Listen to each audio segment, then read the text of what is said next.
Good morning, good afternoon, good evening, and welcome to Poetry Corner, a place for writers. I'm your host, Poetry Pat.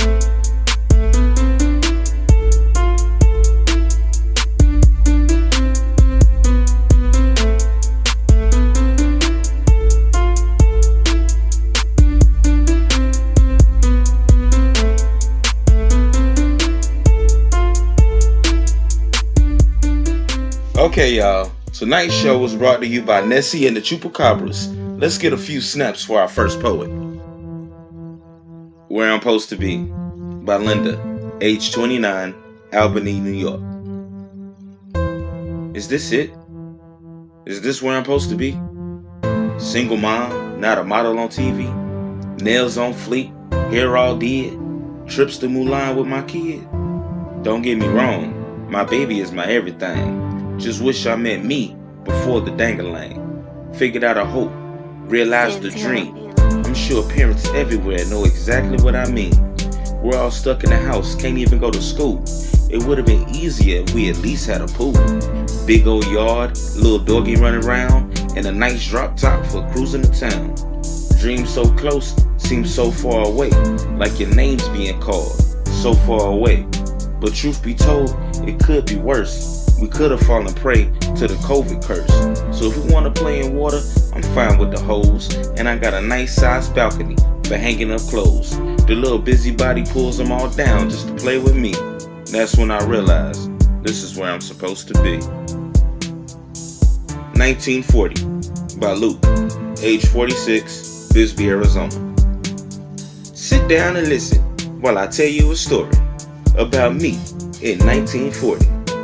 Before Harry met Sally and Billy had Hallie, on February 23rd, they gave it to Hattie. In March, I met a native son named Richard, and Charles who blanked blood cause plasma is richer. In October, I was a general serving with Davis, and still couldn't get a tire change down at Mavis. But that's fine, I got to fly with the airmen, and 8802 was a big help from Franklin. Mary Dawson likes to sing, performing the opera, and the Great Migration couldn't seem more proper. Running from crow and headed to snow, or running from the man and headed to sand. Margaret Walker was for her people in NC, made it okay to use words to make men see. But come back next time and I'll finish my story about me in 1940. The Pitch by Shemar, age 23, Atlanta, Georgia. I never really gave it any thought. Why does it come easy to me? Is it because of luck? Some sort of destiny? Predetermined plan of fate? Leave the batter box, step up to the plate. 2 strikes, 3 balls. Could we have higher stakes? There's no do-overs, reset or restart. Last pitch of the game. Can I hit it out the park? It's coming in fast, seems to veer to the left. Hear my heart thumping while I'm holding my breath. It's a curveball, but I admit it, I'm ready. Choke up on the bat, and I'm holding it steady. Keep looking forward, gotta stay focused. Tune out the crowd, grasshoppers and locusts. As it gets closer, time seems to stop. Here we go, shall I take it? Shoot my shot? With a mighty swing, all you hear is the crack. Left went right, right went left, seems all out of whack. Let go and run, practice, confidence showing. It's going, it's...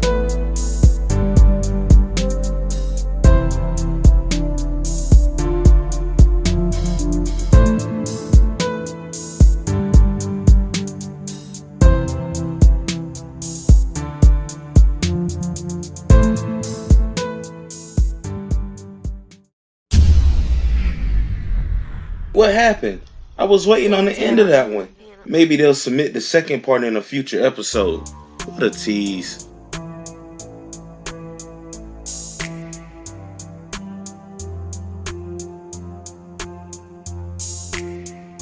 Tonight's bard was a major leader in the Harlem Renaissance, a world traveler, a poet of the people. I give you Langston Hughes. Born February 1st, 1901 in Joplin, Missouri, James Mercer Langston Hughes was an American poet, social activist, novelist, playwright, and columnist. Hughes is best known as a leader of the Harlem Renaissance and as one of the earliest innovators of jazz poetry. Hughes, like many African Americans, had a complex ancestry. Both of his paternal great-grandmothers were enslaved Africans, and both of his paternal great-grandfathers were white slave owners in Kentucky. His maternal grandmother was of African American, French, English, and Native American descent. Langston Hughes grew up in a series of Midwestern small towns, but was raised mainly in Lawrence, Kansas by his maternal grandmother, Mary Patterson Langston. Imbued by his grandmother with a duty to help his race, Hughes identified with neglected and downtrodden black people all his life and glorified them in his work. His writing experiments began when he was still quite young. In grammar school, Hughes was elected class poet. During high school in Cleveland, Hughes wrote for the school newspaper, edited a yearbook, and began to write his first short stories, poetry, and dramatic plays. His first piece of jazz poetry, When Sue Wears Red, was written while he was still in high school. Hughes went on to graduate from Lincoln University in 1929 with a Bachelor of Arts degree. He wrote novels, short stories, plays, poetry, operas, essays, and works for children. He even wrote 2 volumes of an autobiography, as well as translating several works of literature into English. Sadly, Langston passed away on May 22, 1967 from complications after abdominal surgery related to prostate cancer in New York City. But with over 50 published works, he has influenced many, including myself, to pick up the pen and write. Write for love, write for self, write for understanding.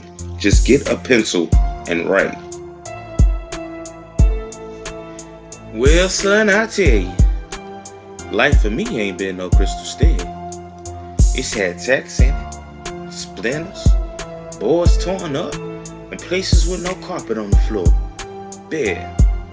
But all the whiles I've been climbing on and reaching landings and turning corners and sometimes going in the dark where there ain't been no light. So boy, don't you turn back. Don't you sit down on the steps cause you find it's kinda hard. Don't you fall now. For eyes are still going, honey. Eyes are still climbing. And life for me ain't been no crystal steady. Yes, powerful stuff. Can we get some more snaps and claps for the amazing poetry we heard tonight? Which poem did you enjoy the most? Does today's bard influence your work in any way? How? Leave a comment below. Like and subscribe for future updates and for your chance to be featured in an upcoming episode of Poetry Corner, a place for writers. Thanks for watching. Poetry Pat, signing off.